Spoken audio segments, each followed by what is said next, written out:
All right. And tonight he's going to deliver a presentation on the value of genetic selection. And it's something that whether we're seed stock or commercial producers, we can all benefit from those selection decisions. And with that, David, if you want to share your screen, take it away. We'll share just a couple of housekeeping items. If you could remain on mute, go ahead and mute your microphones. And then we will have time for questions at the end. If you have a question during the presentation, feel free to drop that in the chat, and we will ask those at the end of David's presentation. So we'll go ahead and get started, and appreciate everybody for joining us this evening. There we go. All right. Well, good evening, everybody. A pleasure to be on. Thanks to Tom or to Cam and Tom, I presume, as well, for the invite to come along. And so, just put some general thoughts together in my mind that are important for both commercial producers and seed stock producers to keep in mind.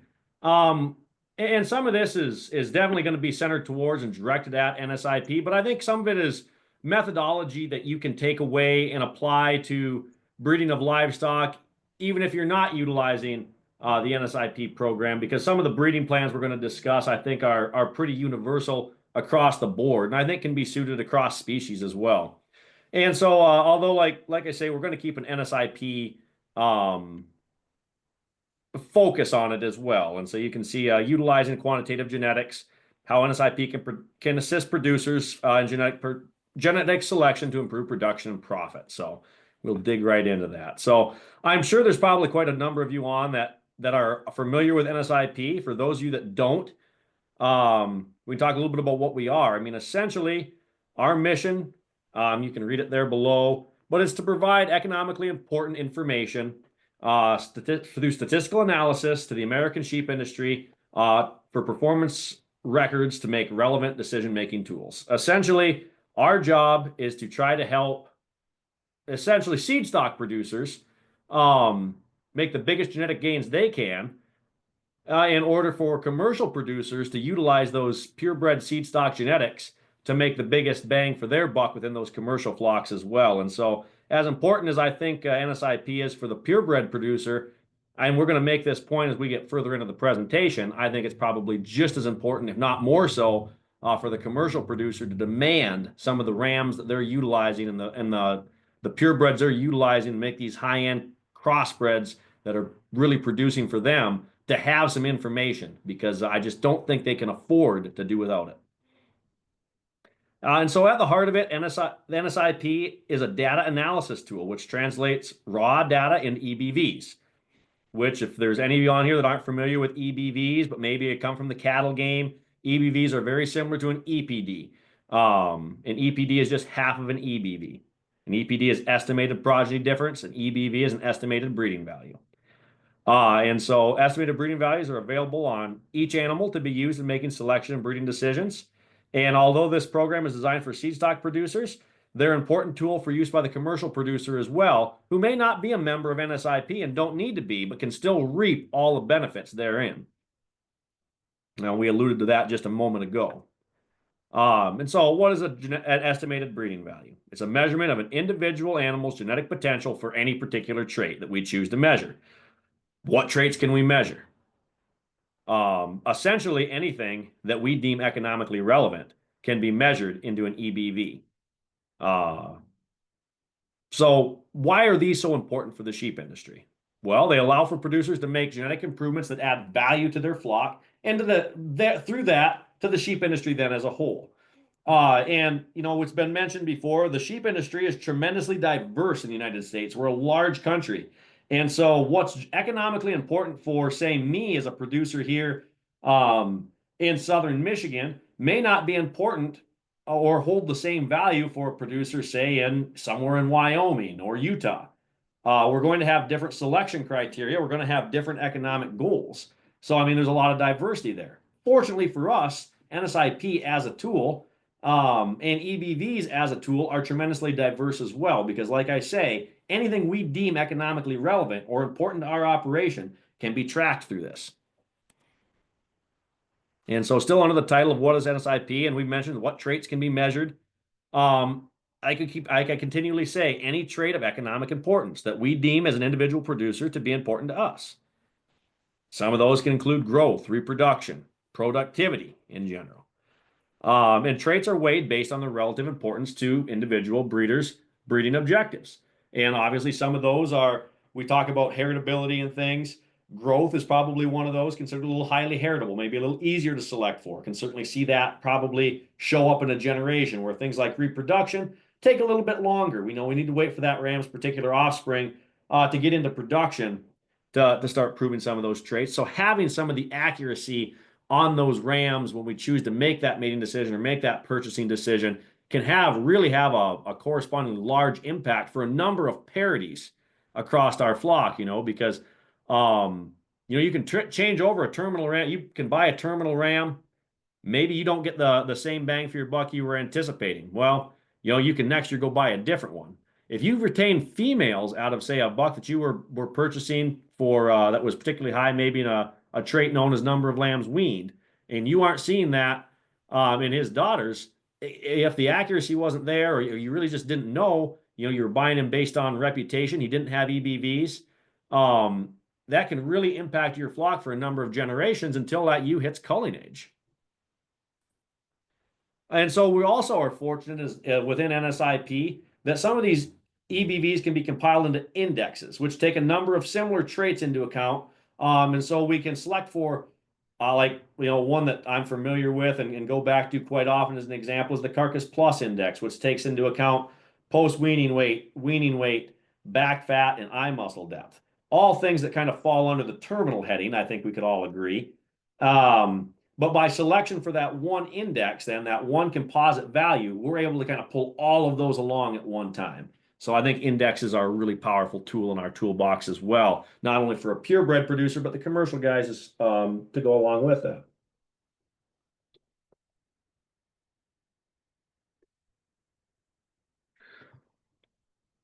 So one thing that's really great about our genetic analysis is that in EBVs is that it allows you to compare genetic performance across environments. And that really is what helps us determine the genetic differences between purebred flocks that are similarly related. Because what you see is not always what you get. We know that phenotype is their outward appearance. We know that genotype is their genetics, the things that are harder for us to see. And then environment, which is feed, health, and management, and whatever else, goes into the production of their phenotype as well. And so what I like to say is that their environment can let them achieve their maximum genetic potential, but it doesn't change their maximum genetic potential. And so while much of what we see with the visual evaluation is due to environmental factors, not genetics. And so while genetics are passed from parent to offspring, the environment is not. And so that's what we're trying to do is really parse down and get to the genetic differences between these animals to find the superior animals from a productivity standpoint there, as opposed to an environmental standpoint. And that's just an awfully sharp looking Suffolk ram there. That photo was actually taken at the old MSU sheep barn a number of years ago. Anyway, that's just a touch of an aside there. So the value of EBVs is that while we can look at if we were going to compare rams side by side, there's things we can see. We can tell who's, tallest at the apex of their shoulder. We can tell who's the longest body. A lot of us are probably good enough evaluators. We can look at them and we can tell who's the pounds heavy ram of the two of them. But there's some things that we can't see, and that's what the EBVs allow us to parse down into. We've got a nice looking Dorset ram here. We can go through and we can take, these are just some examples, some pulled from our searchable database. You can go through it and see where he ranks against his contemporaries in terms of percentiles, and really kind of evaluate, from an economic standpoint, what he can do for your flock. And so they allow you to compare genetic merit as opposed to just simply raw data, which is not comparable across flocks. Okay, because as we said before, so much of that raw data is just strictly phenotype. And we know that phenotype is impacted largely by environmental factors. So again, some of the traits that we offer here: birth weight, weaning weight, post-weaning weight, post-weaning fat depth, loin muscle depth. And these are all what you more or less could say, kind of fall under the terminal heading. But just to flip the page, we also offer traits, that focus more or less on the reproductive side of things, the more maternal side, you could say. And so some of that might include number of lambs born. So that's a really good one. Evaluates the genetic potential for prolificacy, and so it's expressed as a percentage, a number of lambs born per 100 ewes lambing. And number of lambs weaned, again, similar. Evaluates the combined ewe effect on prolificacy and lamb survival to weaning. And it's expressed as number of lambs weaned across 100 ewes. Maternal weaning weight, this EBV reflects genetic differences in milk production largely, but a few other aspects of maternal behavior are also pulled in there. And as well as fecal egg count, which, that can be important as well for the terminal and the maternal. So this isn't just strictly one slide versus the other, but there you are. The fecal egg count evaluates the genetic merit for parasite resistance recorded at weaning or late post-weaning. And this is one of those few EBVs where a lower number is actually the more valuable number. Almost everything else, as we go across, like and study them in charts, typically the higher number is the more valuable number. This is probably one of the only ones, aside from like birth weight and back fat, obviously, where the lower number would be considered more valuable. And so what does it take really to become involved with NSIP and to start tracking data and to have it statistically analyzed and parsed down to the real genetic differences? Well, first and foremost, we need a pedigree. We need to know what they're sired by, who they're out of. We need to have something we can track that way. Some of the most common measured traits: birth weight, weaning weight, post-weaning weight, fecal egg count, number of lambs born, number of lambs weaned, etc. All of which probably, even if we're not NSIP members, a lot of us are probably, as purebred producers, keeping track of that already. And so we don't necessarily need to record every one of these traits either, because, obviously all of us are on mute. If this is a live presentation, this is where I'd kind of start doing some back and forth with the audience. Is there a correlation between weaning weight and post-weaning weight? Are those two things positively correlated? Well, yes, absolutely they are. And so as long as we can get, say, two weights, a lot of it, because they're so highly correlated from a genetic standpoint, can be factored in, even if we don't have necessarily measure every single one of those traits. And so there again, I already alluded to that earlier, because of genetic correlation, a measure of how two traits are influenced by the same gene. So if one particular lamb born has a particularly high weaning weight, well, likely he's going to have a particularly high post-weaning weight as well. Not always, but generally. And this reflects the degree of overlap between two traits as well. So just another aside there. So how do we parse down and really break down, get the environment out of the equation, and just look at the genetic differences across flocks, across pedigrees? The biggest tool in our toolbox to do so is contemporary groups, which is the head-to-head comparison onto the same environment and the same management. So if every lamb in there, as I mentioned before, to me, environment can allow an individual animal, to reach his full genetic potential and express that phenotypically. So if every lamb is being taken care of equally across the board, and, if we take a look at these lambs here, they look like they're terrifically well taken care of, look like they're in a bit of a confinement situation, but the pen looks well bedded. They don't necessarily look overcrowded. They look in good general health. Should be nothing standing in their way from a nutritional or health standpoint to limit these sheep from expressing their full phenotypic potential. So then the differences between the animals then probably aren't coming from one getting better care than the other, but are coming from the genetic differences then between them. And so it's great to have multiple genetic lines compared to each other within these same contemporary groups. So if half of these lambs were sired by one ram and half of them sired by the other, and consistently one ram had lambs that were, I always go back to this to the terminal traits just a bit, because to me they're easier to conceptualize, but one ram consistently was having higher weaning weights across the board. Likely what we were seeing there is not a difference from an environmental factor there, but that ram was probably superior genetically in that particular regard. Be good to have multiple sires within each group, and the same sires represented then across groups, across different environments. And this can help account for environmental and management differences across the groups.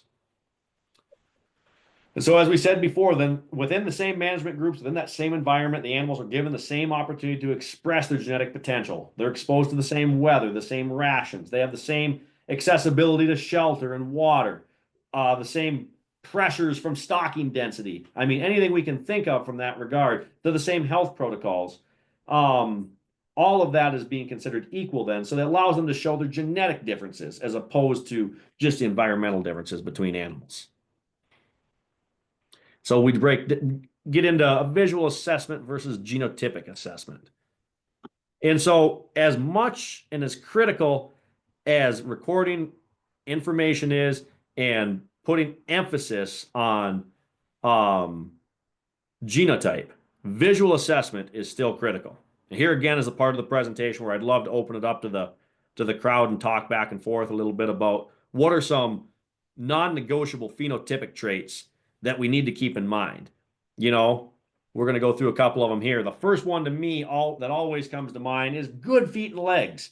We still need them to be able to get up and travel around, and regardless of whether we're in a pasture situation where they need to be able to travel to consume enough forage to survive, or whether we're in a more confined situation, they still need to have good feet and legs to be able to get up and get to the bunk and compete.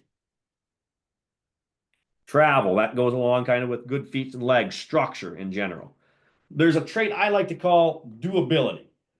And that can mean different things to different people. But to me, doability, functionality means that can they survive? Can they thrive in the environment you need them to survive and thrive in? And that can mean different things to different people. Me here in the Midwest in a confinement situation is going to be different than, say, like Cam grazing a group of sheep under solar panels. Our definition of doability is going to mean different things to us. Functionality, like I say, how do they suit the environment we're asking them to perform in? So that's when I think of visual assessment versus genotypic assessment. To me, they've kind of got to go in side by side. Just because he's the best numbered sheep on the face of the planet doesn't mean that if he can't travel, if he can't survive in the situation you want him to survive in, he's still not the ram for you. So visual assessment is still critical. I think that's a good thing to keep in mind. And so we put it all together. I'm trying to see here. There we go. We take a look at this particular ram beside us. Let me skip.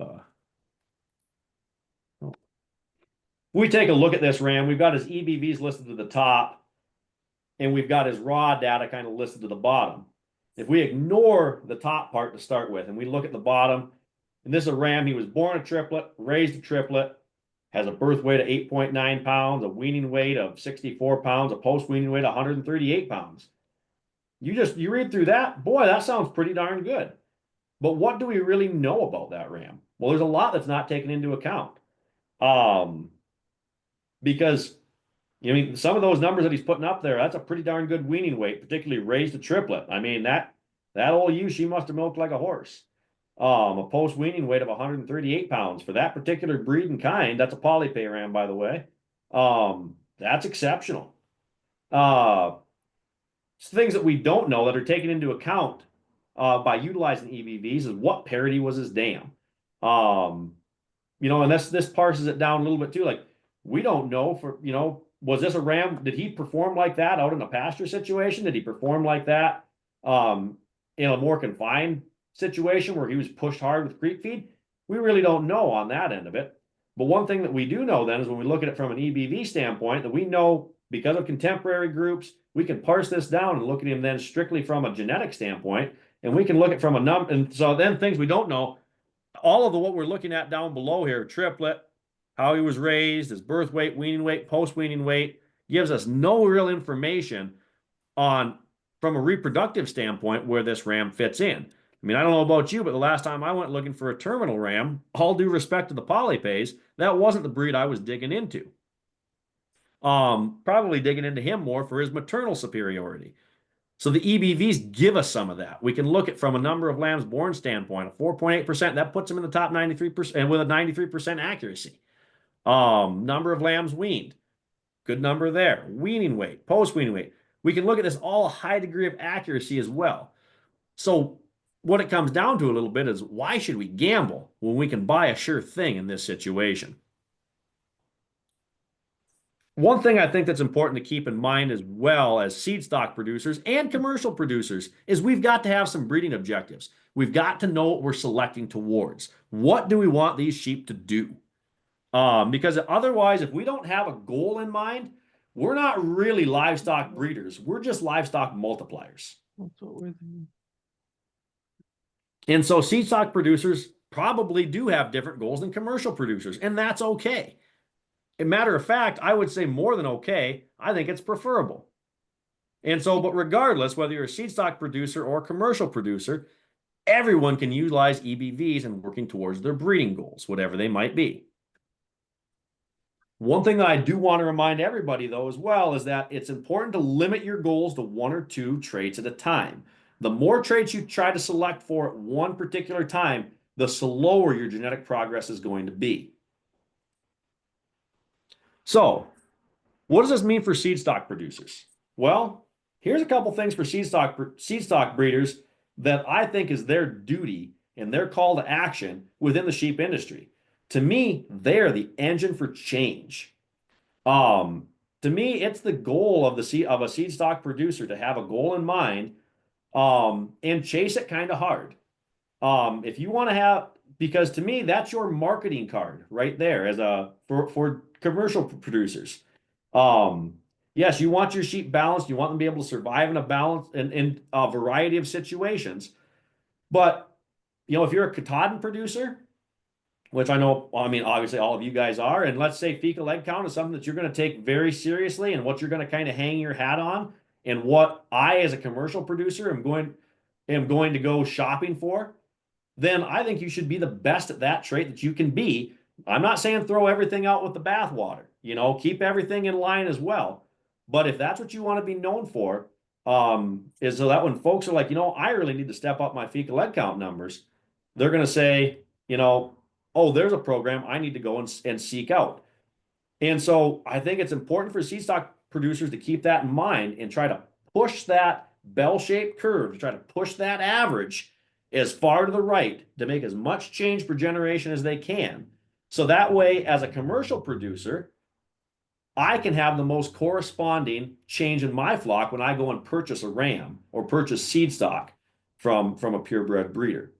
So I think it's important for our seed stock producers. How do they obtain that? Well, they need to keep good records. And so obviously, in keeping good records also means total flock enrollment. If we go through and we're just going to try to measure the traits on what we think are going to end up being our best ones, well, yeah, we'll probably raise the average of our flock. But really, that a higher average comes at the cost of penalizing our really good rams, who then look like they're closer to the average than they actually are. So if in a group of 100 sheep, we're only going to record information on the top 50. Well, that sheep that would have been in the top 50, that would have been right at the median, right at the average, all of a sudden he looks like he's in your bottom 90th percentile. So that kind of makes sense. I think it's important for producers to keep good records that way and report on all of their sheep. So that way the good animals are being rewarded, and we can identify the ones that maybe aren't as desirable. On top of that, I think it's important for the producer to have clear-cut goals and a breeding plan outlined. And so I think for that to be done, I think you need to ask yourself, what are you going to be known for? Are you going to be known for having extremely prolific sheep? Are you going to be known for having sheep that are high grow? Are you going to be known for having sheep that are high feed efficiency? As we continue to dig into some of that research. Are you going to be known for sheep that are extremely parasite resistant? I think it's important to have those clear goals and be able to communicate those goals to commercial producers. And then select for traits that have a clear economic benefit as well. Because I think from a marketing standpoint, when you can draw a line for a commercial producer for why, as seed stock producers, we hope to get a premium for our purebred livestock. I think that's fair. We're doing the extra work. We're the ones that are pushing the envelope. We're keeping all the extra records. But at that same time, it's up to us then to be able to draw partial budgets for folks on the commercial sector of things. So that way they can look and say, ah, I see. By utilizing this RAM, this is how this, that RAM, even though I'll pay a little extra money for him now, is going to put X amount of dollars in my pocket over X number of years. And so I think that's an important thing to keep in mind, a good thing to communicate to commercial producers.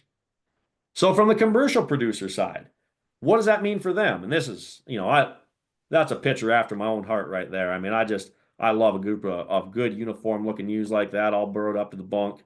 That's a Midwesterner coming out in me. So the commercial producers, realistically, I think have a sweet deal lined out because they can utilize different rams in the same generation that have been selected for different traits of value to their operation. So if I was this particular, in a particular setting like this, that we're looking at here in the photo displayed, would I necessarily have to breed every one of those? If I'm a commercial producer, would I have to breed necessarily every one of those ewes to a maternal buck to generate my replacements? Well, no, not necessarily. Hopefully I can kind of isolate and identify, say, my top 20% and buy the best maternal buck for whatever trait that I may be chasing and breed to them and keep my replacements from there.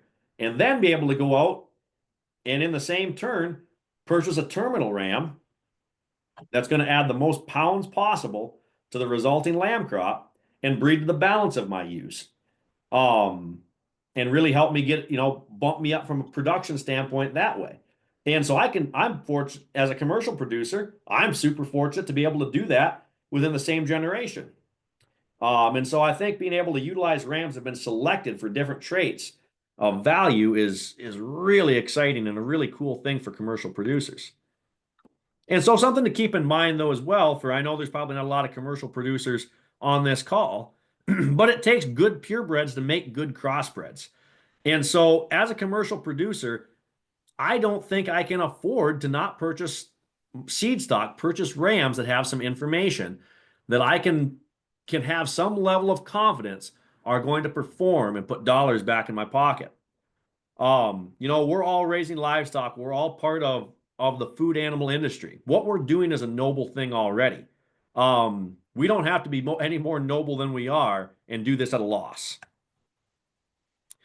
And so similarly to our commercial producers, we need some clear, or our seed stock producers, our commercial guys should have some clear-cut goals as well. What are they trying to do? Do we need sheep to survive in a pasture setting? Are we going to have them in a confinement setting like what we see here on the side? So in that situation, our selection pressures become differently. If I was a producer in this confinement setting, do I need to put quite as much emphasis on the fecal egg count EBV? Probably not. If we go back several slides and look at some of the sheep we had out on pasture, and if that's going to be my mainstay, well, probably I need to take a little closer look at that trait. And so we need to keep in mind that as commercial producers, we still need to have goals for what we need our livestock to do.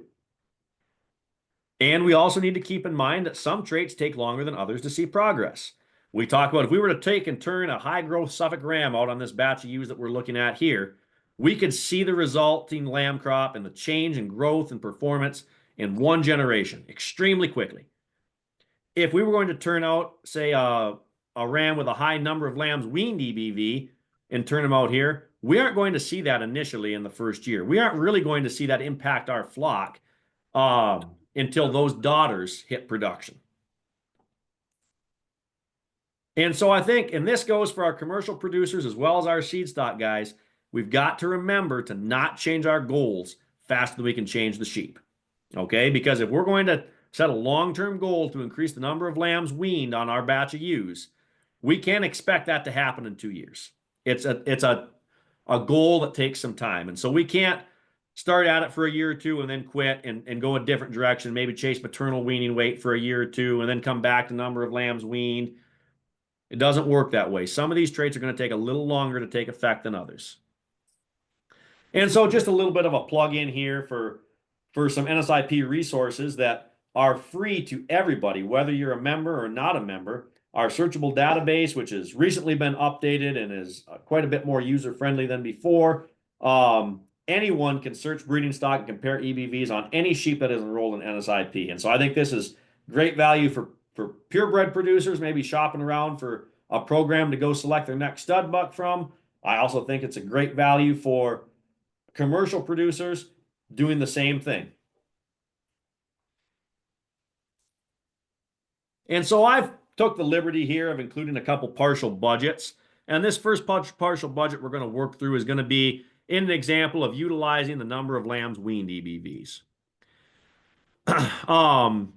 And so we keep in mind that's a percentage. And so let's say we went out, we purchased a polypay ram with a +10 number of lambs weaned percentage. And so we keep 50 lambs out of that first crop. And keeping in mind that an EBV will pass on half to the next generation. So that means the resulting lamb crops will have an average of +5 number of lambs weaned.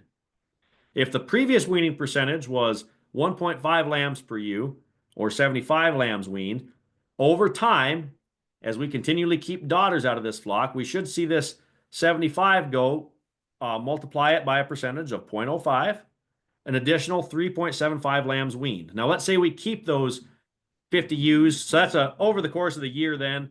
And I figured this relatively low. That's an additional 3.7 lambs weaned. Let's say we're making $100 pure profit on each lamb we're marketing. So in the course of a year, that's an additional $375. Now, as I mentioned before, these are long-term goals, long-term traits. Those ewes aren't going to exist within that flock for just 1 year.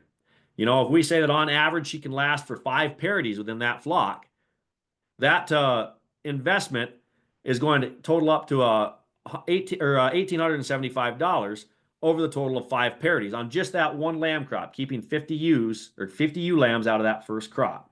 And so we can see that if we were to keep year upon year upon year, how that could really start to stack on itself.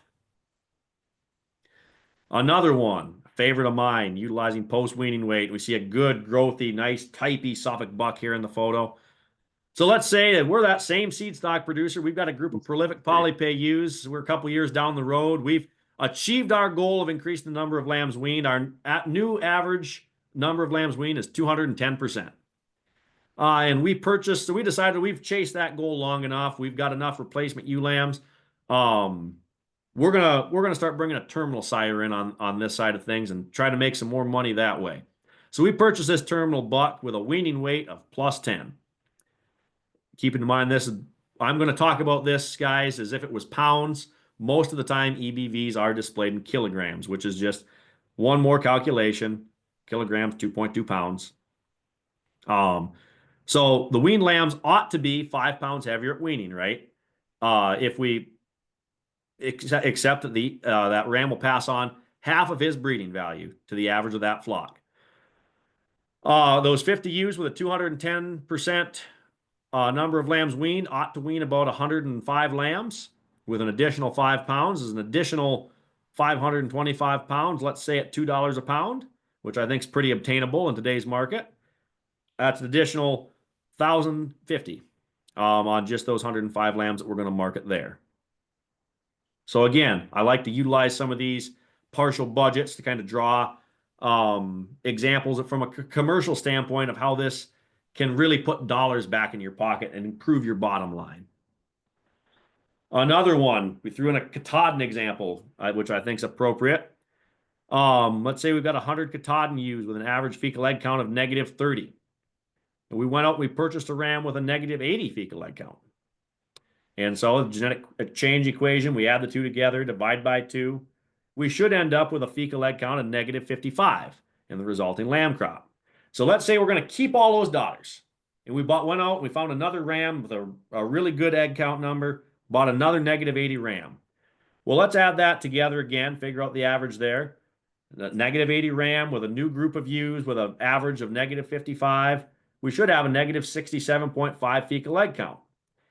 And so if we look then at the selection differential, which is a favorite, something that I think is a great term to keep in mind. Selection differential is the difference between those selected to be parents compared to the average of the entire population. And so if we look at the selection differential between these new ewes we're going to keep to be parents versus the average of the old flock, it's a selection differential of 25 units of change, which I think is significant in just a few generations. So this is a portion that Brenda had included here. We won't get too much into that today. But that's my take on the value of NSIP and the value of breeding plans in general, not only for a seed stock producer, but a commercial producer as well. So if there's some questions or comments, I'd be happy to try to make some comments there as well. Cam? Yeah, just appreciate it, David. Really enjoyed the presentation. And if you have questions, feel free to pull yourself off of mute. I know we've got a couple here in the chat. If you don't want to pull yourself off mute and would like to just drop them in the chat, happy to read those, David, and get those questions answered. So the first question from Crystal was during the searchable database slide, and she was wondering, does it include all breeds now? I'm one of the very few St. Croix breeders, and last time I checked, St. Croix weren't even listed. Yeah, and that's a great question. And so that is a fair point. Um, right now, if there's, I can't remember what the threshold of number of head is required, but so like there are a number of breeds in that aren't represented. I mean, we have a wide variety of sheep that are enrolled in NSIP. We have some Barbados black bellies. That was just another flock I could think of offhand that I've been dealing with recently that I know isn't on the searchable database. And so that's something that, as numbers improve there, probably something we can look at bringing in and including on the searchable database as well. Yeah, and then Joan asked, and this was during the terminal sire example, I thought NSIP used pounds, not kilograms. So NSIP does use pounds, not kilograms, but the EBVs are all represented as kilograms. And so, I mean, in this particular example, I utilize pounds here just to make it easy for the viewing audience.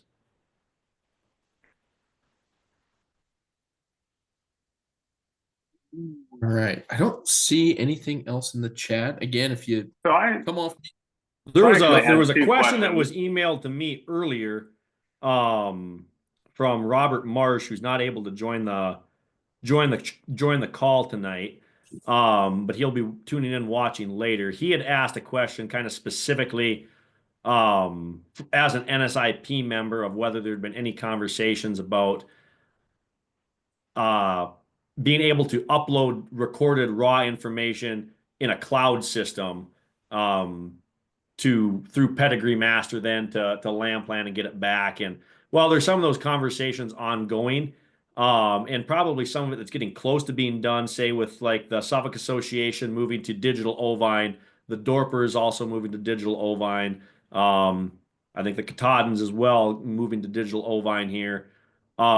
Some of those breed associations are going to may be able to offer more assistance from a technical standpoint that way, and maybe help eliminate a little bit of how much interface individual users have to deal with Pedigree Master. Very cool. I think we had a question here. Do you want to go ahead and ask that? Yeah, I had two questions. So the one was the contemporary groups. So you mentioned the different like raising environments. How does the system determine that? Like, is there like a questionnaire when you join NSIP on what your environment is and your raising methods, or the system doesn't care what your raising methods are. I mean, if I'm a producer here in southern Michigan and I'm raising sheep in a confinement setting, and say I've got really easy, I raise 1,000 acres of corn and soybeans a year. I mean, yeah, I'm going to push creep feed pretty hard, and I'm going to feed the ewes pretty hard. I'm going to use Cam as an example. I don't know what is, but maybe he's in more of a grass-based situation. He's not weaning lambs till much later. He's not utilizing creep feeds at all. The ewes are just subsisting on a grass-based situation.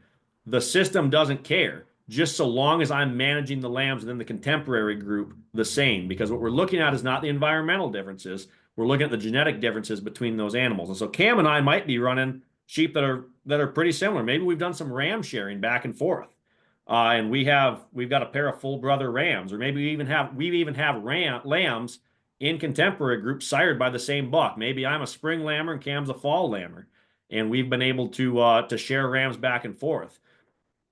That would actually be super because, as I mentioned earlier in the contemporary groups, having rams represented across different contemporary groups is an excellent way to help parse out that genetic difference as well. But so what we're looking at is not the management style, but the genetic differences between the animals within the contemporary group. So as long as we're treating every animal within the contemporary group the same, the system doesn't care. So Does that now, make what are the sense, Scott? what are the boundaries then for for the contemporary group? Is it within your flock, or is it flock to flock? So even within your flock, you are the one that decides what those contemporary groups are. And so So say you're you setting it. lamb, yes, you're the one setting it, and it is simply in Pedigree Master a group number. So you might Okay. have Like be it a spring contem- lambing group versus a fall Yes. or whatever.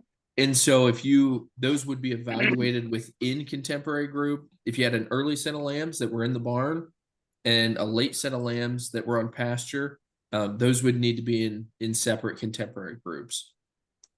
Okay, that That makes more that sense. helps. Yeah, we Yeah, and could I was probably thinking it was more like flock to flock than it was within your own flock.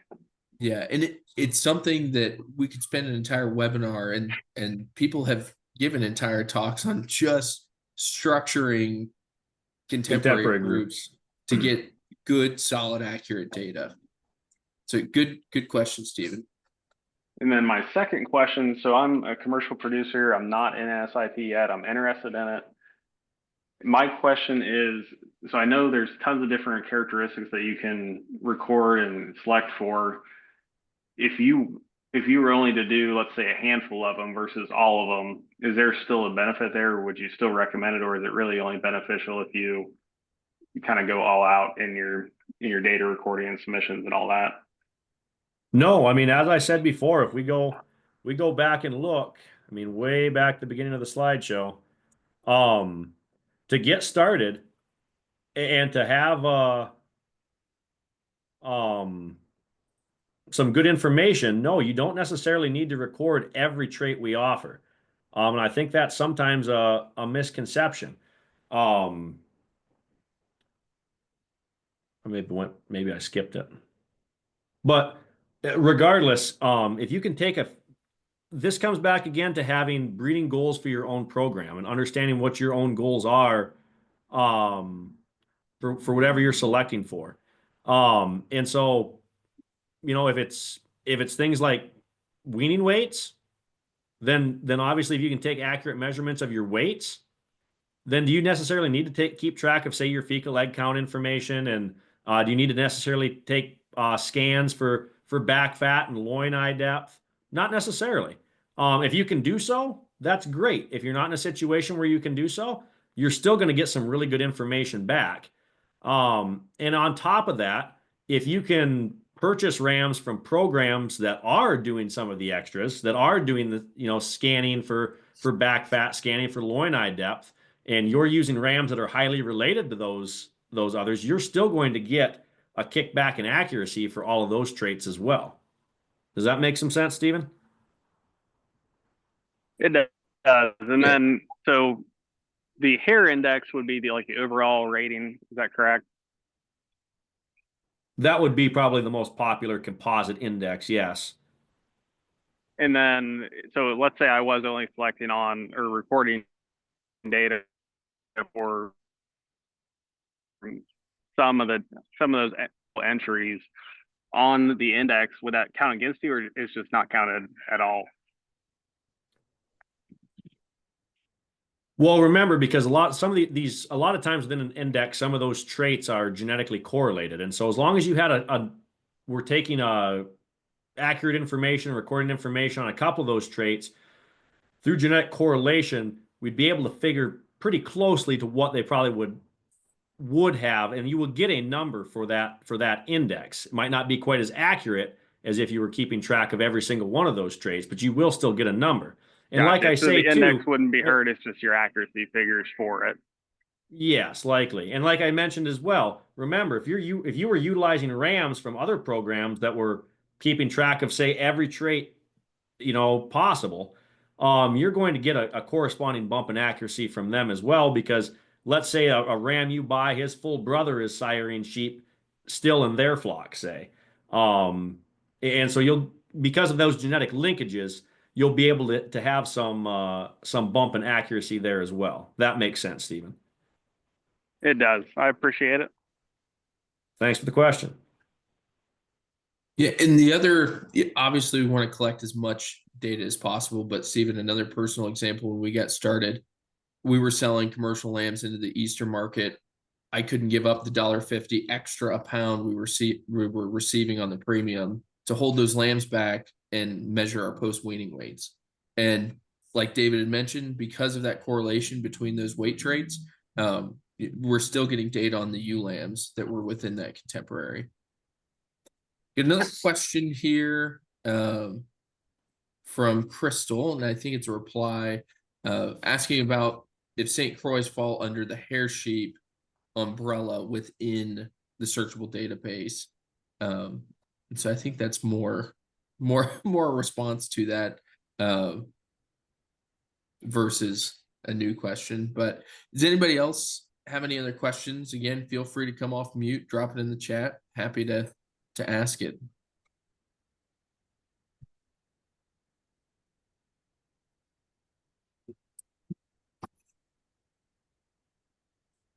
I've got one that I did pull here and am asking for some involvement from the group.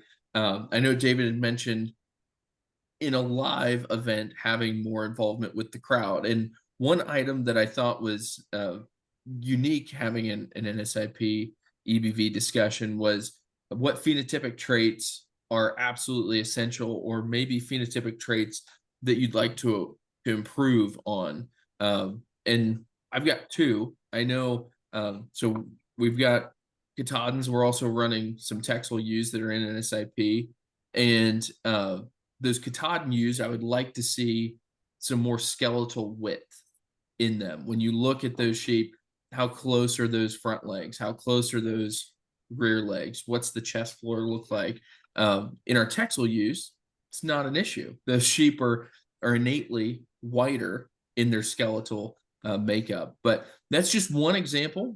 I'm not saying that it's terribly important to what those sheep go out and do every day, but it's a preference. And I think a lot of times phenotype ends up being more preferential than anything else, besides when we get, or other than muscling traits, amount of muscle on those animals. But anybody else have any phenotypic traits that they're trying to change or would like to see improvement in the sheep that they're raising?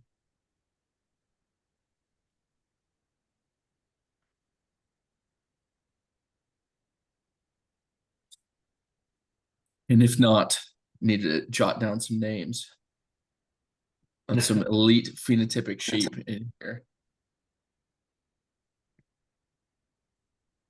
And while you guys are thinking that, nobody's got one phenotypic thing they might like to change. So I have a comment. I'm a researcher. I haven't been out in the field in a long time, and so our animal care person is out on medical leave. So I went out this week and last week to bleed sheep, and I was really surprised how tall our Katahdins got. I don't really like them that tall, but I don't know if that's just coincidence. And so what I've been doing is I do the paper selection, and then my crew does the physical, the phenotypic selection, and it's worked pretty well. But I think the flock the ewes have gotten taller. I don't know if anyone else has noticed that. So maybe I've gotten shorter too. Yeah. Great. No, I think that's a phenomenal observation. And that's something that if we look at some show flocks, especially like years ago, the big thing was taking those shoulder heights and actually looking at the height of those animals as a metric of like an improved individual. I do wonder, do you think that's a function of post-weaning weight being selected heavily, or is it just happenstance that it's come about? Yeah, so we select for fecal egg count, but then I try to balance all the other traits. And so I'm wondering, yeah, we've made pretty good progress on post-weaning EBVs. So maybe it's because of that.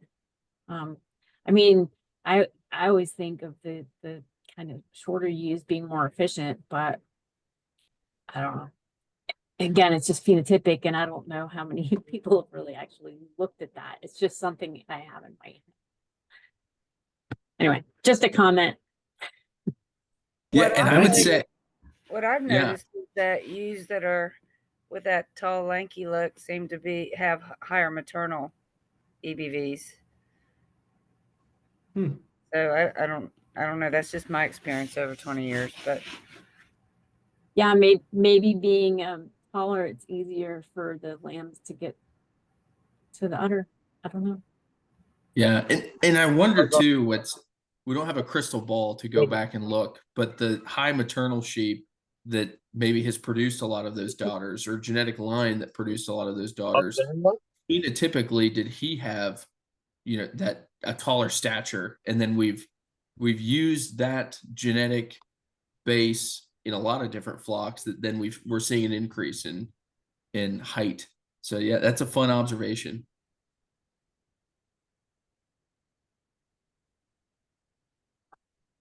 Anybody else? Well, I have another Whether question, but it's more about working on a particular EBV, Mhm. parasite resistance, and I shouldn't say working on it, I guess more tracking it.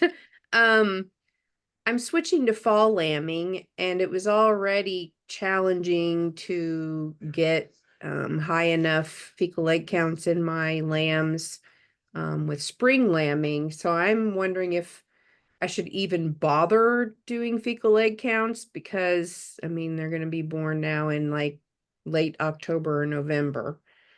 That's just curious Sure. what. Well, I So do know that, and Cam might be able to comment on this a little bit, considering he's a former Dr. Bodridge student, Dr. Bodridge protege. But I think that we've got Bowdridge and Dr. Burke in here, so I I will see. pass it off Well, to then either maybe of them. Dr. Bowdridge would like to dive in here, but I've exchanged some text messages with him a week or so ago. He had mentioned that they had some larvae available for folks in, like say, drier environments and things to infect their sheep with.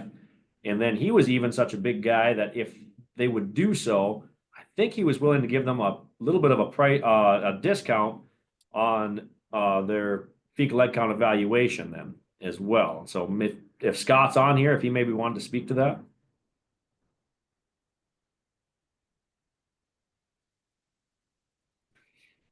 And if not, that's okay. I know, Dr. Burke, you guys have a set of fall lambing ewes at the station. yeah, and the parasite dynamics are so different between October and January lambing. And I know it's going to depend on your environment. We're in Arkansas, and for when we lamb in October, we generally have kind of a drier, poor quality forage for the ewes. By the time the fall lambs are weaned, they've got pretty good forage and they grow really well. Whereas in January, you're kind of relying on feed supplements. And our fall lambs always have a much higher, always have a much higher fecal egg count than the January lambs. They have more homuncus than the January lamb. So the January in the middle of winter are going to have more trichostrongylus, and selection. It doesn't matter what kind of worm you have. You're still going to make progress in whichever one you select for. But so I've talked to Crystal, I think through email, and I can't remember what your environment is, but I'm in Southern Ohio. We have it's cold in the winter. It's usually wet and cold. We had a really tough winter this year, but usually that it's just rainy and ugly and cold. Yeah. I think it I would depends just take too. I would take some How fecal egg. early. Yeah, take some fecal egg counts at 60, 90 days, even if Oh. it's just pooled sample, just to see where you're at. The pooled sample, okay.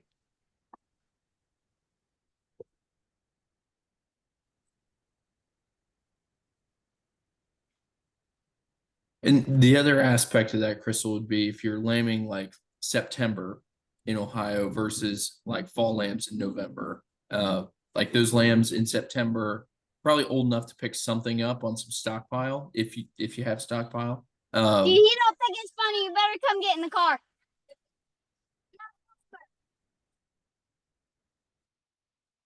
Any other questions? If not, we are almost to our 8 o'clock mark. David, do you have any contact info you'd like to share? I know certainly reach out to him if you've got questions on contemporary groups, or you're probably going to get a bunch of emails on contemporary groups now, or just interest, like Stephen's question on having an interest in becoming an NSIP breeder, what that data collection looks like, some of the, we'll call them hurdles out of our commercial operation.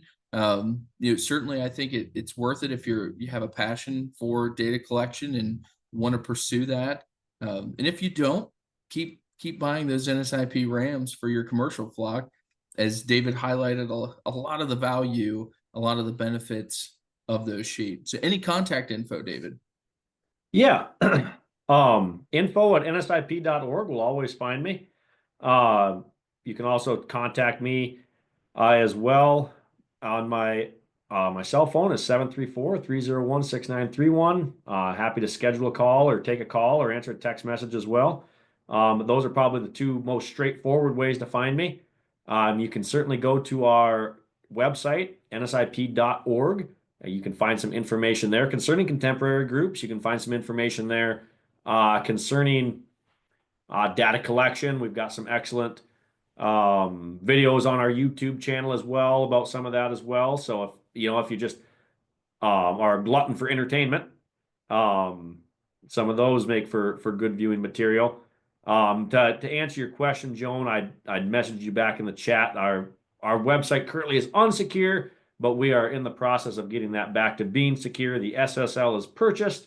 Me and a couple of the techie folks are working our way through getting that implemented on the website as we speak. So it is safe. It'll just, especially if you're working off of a government computer or a mobile device, it might throw you up an error code that this is an unsecure website.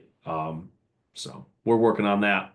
It's all a work in progress. So awesome. Well, we appreciate everybody joining in this evening. I will mention, if you don't want to bother David with those contemporary group questions, Roxanne was nice enough to mention that EAPK has a great article on contemporary groups under the education tab on the EAPK website. So start there. Then as you have questions, maybe jump over to David, and just want to thank everybody for hopping in tonight and hope you all have a great evening. Thanks. thank you all.